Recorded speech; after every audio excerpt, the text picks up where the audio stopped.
कस्तूरबा को 13 वर्ष बयस विवाह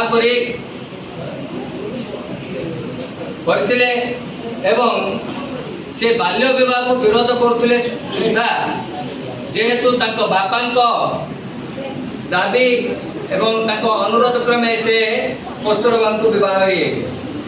तापरे से दक्षिण आफ्रिका को चली गले एवं दक्षिण आफ्रिका रे जो वर्ण वैषम्य नीति तांको मन में बहुत आघात लगिला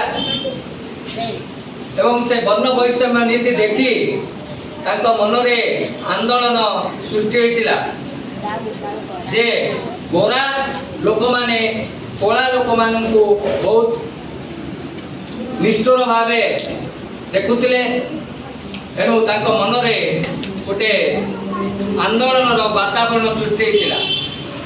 से 22 वर्ष काल दक्षिण आफ्रिका रे रहिले एवं वकिलाती पाठ पढ़िथिले।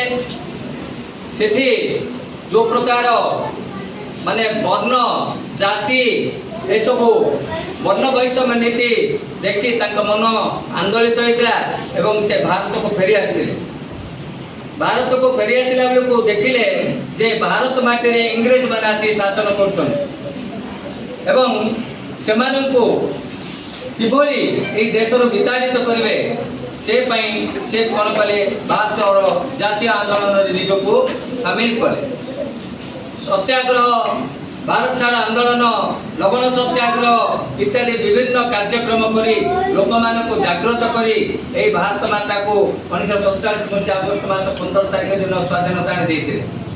किंतु एडे बड़ महान पुरुष एते सबू कष्ट पड़ी ए भारत को से इंग्रेज मानक कबल रक्षा करते किंतु तांकर मृत्यु अति शीघ्र हो जाता। 1947 मसीहा अगस्ट मास 15 तारिख दिन आम भारत स्वाधीनता है एवं भारत प्रथम प्रधानमंत्री हेले पंडित जवाहरलाल नेहरू।